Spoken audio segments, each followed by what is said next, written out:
I'm Mercedes Lackey. And it's not working. Where's Spike? Spike! Oh, Alex. I am Mercedes Lackey. And what drew me to the topic here is the fact they put my name on the panel.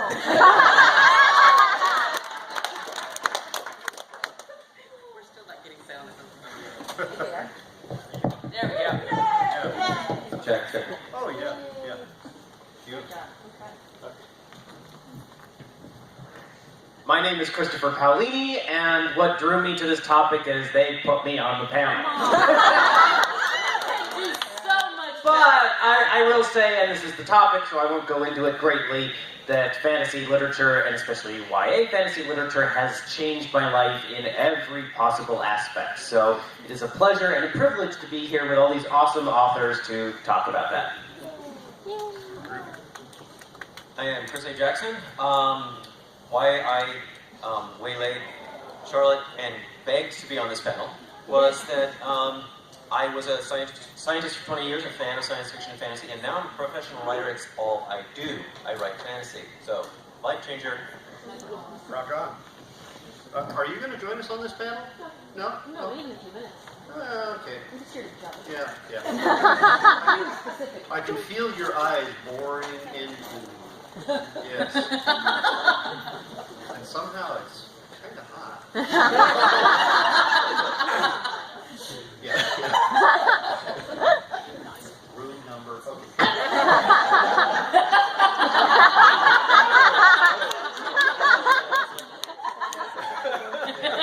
She's got my testicles in her purse. Right? Yeah. Hi, my name's Larry Dixon. I draw pictures. I write books. I work on movies every once in a while. The career list gets longer by the week, it seems. I just did some script doctoring on a TV comedy, and I worked on the Lord of the Rings and the Hobbit films. Great Eagle stuff for that, because I've worked with about 500 birds of prey over the years. Former race car driver, firefighter, rescue worker, that sort of thing. She said short. But that is short for me. But I find what she really prefers is the whip. So, I'm trying to keep the topic broad. And You're not supposed to be telling all my secrets.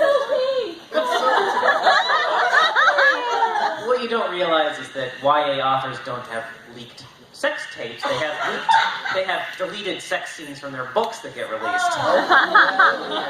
Yeah, Chris is adorable. He's like his own action figure. Can I get that as my author blurb on this book? Yeah. You're attempting to moderate this panel. Not really. No. The minute I saw you walk through the door, all hope of moderation went completely out of my mind. Yep, that's the reputation. I feel like I should have been paying more attention to the interpreter because I want to know how it comes out of his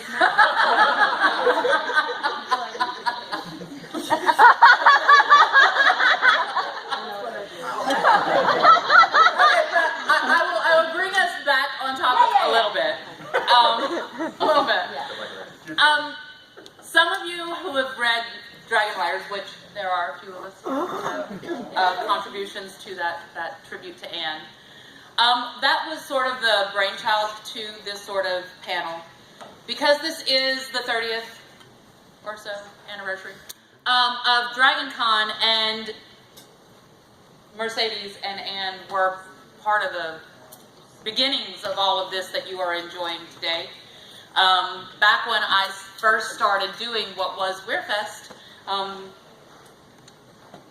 Mercedes' track and Anne's track were right next door to each other. It was a smaller world back then. One hotel. One hotel. Wow. I remember the year when we got really excited when there were 25,000 attendees. I think there were that many people in the Marriott nightclub last night. Yes. There are definitely that many people in the Sky Bridge right now. So we remembered that back then a lot of what happened at DragonCon tended to be Stayed at DragonCon.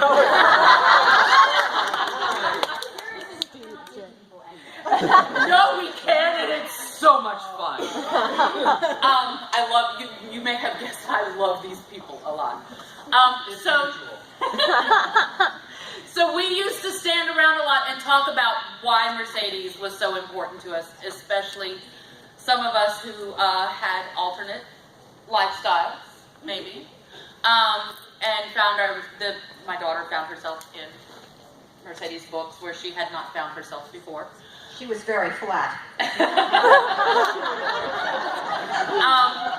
And I have my own story about how Anne helped me connect with my handicapped daughter as I was sitting in an ICU and got my hands on the ship who sang the first time. And I was fortunate enough to get to talk to Anne about that experience. It was a life-changing moment for me. Becoming part of this family became a life-changing moment for me, and my life took a completely different direction, and now I am also writing some new things.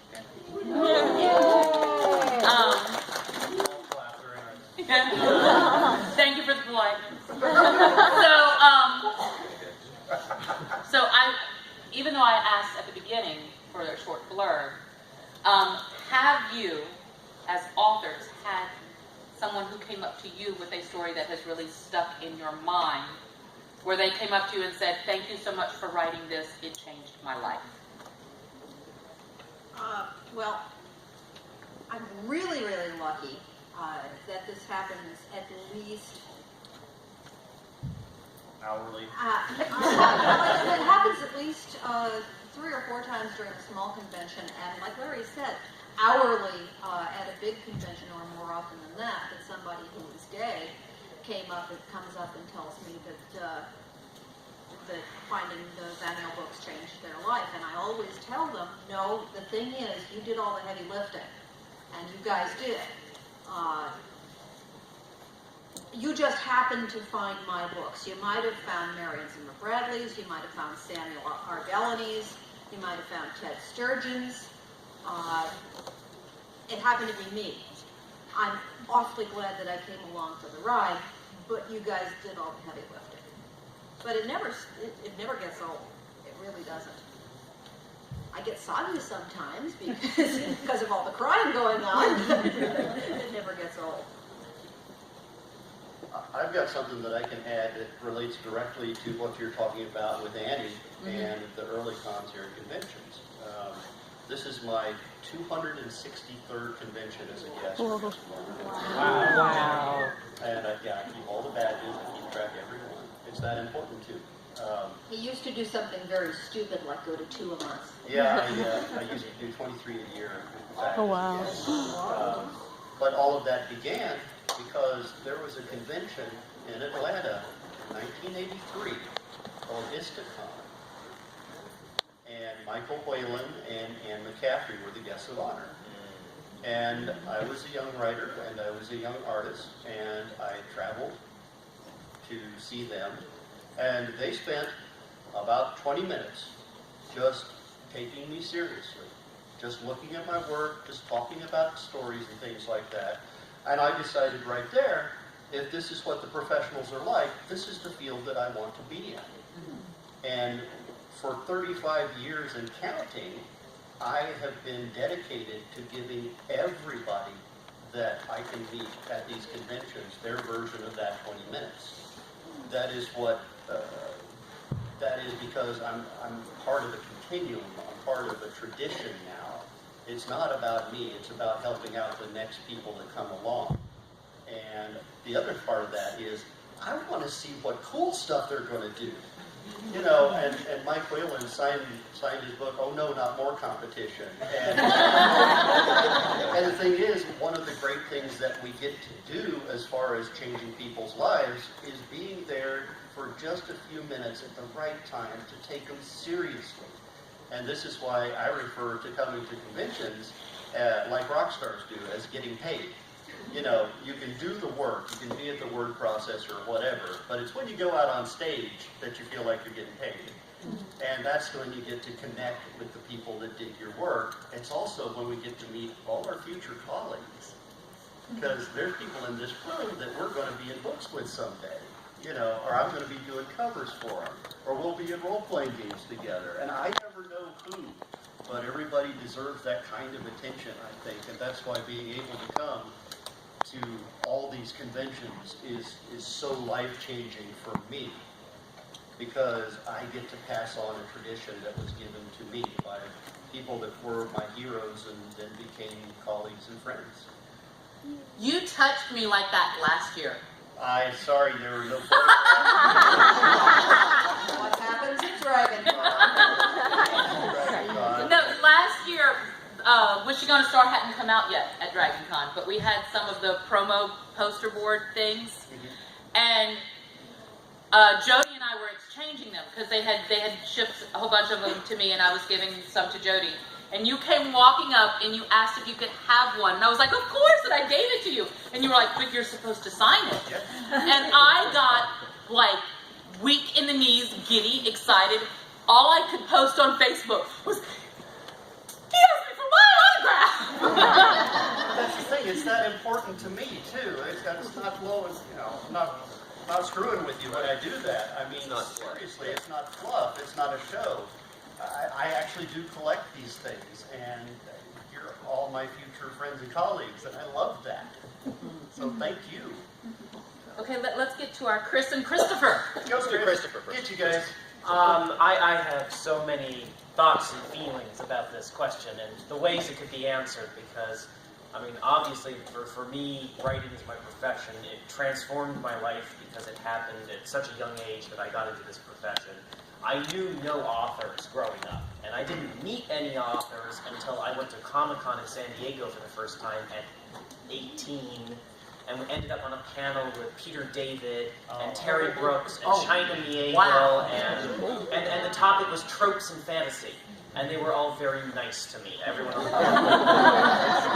And the thing is that in terms of interactions with the fans, you know, I am astounded by the reactions I get. And I think every author hopes that their words are going to touch someone and they're going to communicate with someone and affect them in a way that's positive. And to hear from readers and to speak with readers who have had that sort of an experience is the best experience I think anyone could have. You know, when I started writing, I remember telling my parents that my dream was that maybe someone else would read my book and get inspired by it. Because when I started writing, I didn't know of anyone my age who'd gotten published. Now, in retrospect, I've learned there's certainly some people my age who've gotten published, but I didn't know of them at the time. And it was this huge mental stumbling block for me to think that, man, I'm trying to do something that hasn't been done before, so there's probably a good reason it hasn't been done before. And I can't tell you literally the thousands of young people I've heard from who have been inspired to try writing and to feel like they can do it because they saw, hey, someone else did it. And some of them have actually gotten published, you know? And, you know, and then there's more. You know, I've had Make-A-Wish kids whose wish has been to do something with me. I've had people name kids after my characters. That's all right. Just wait till those kids present you with their kids. But they're, you know, and speaking again of the inspiration, this legacy, you know, I got into modern fantasy because of The Ruby Knight by David Eddings, and I didn't know it was the middle book of a trilogy, and I bought it because it had a, excuse my language, a kick-ass cover by Keith Parkinson. Yeah. And it was this knight facing this scaly monster, and I thought, that is the coolest book I've ever seen, I have to read it. And I read it, and later on, Anne McCaffrey gave me my very first blurb ever for Aragon, and I never got to meet her, but it was something absolutely amazing for me, and so I try to do the same thing whenever I can in turn, because it is in some ways writing is the closest thing we have to the old system of apprenticeship and mentorship. Even though the apprenticeship is not always happening in person, you are apprenticing by reading these books and coming to the conventions and learning and speaking, and it really is a community, and I could keep talking for hours about this because it is important. I can tell you that when Anne had read your book and she was doing the blurb,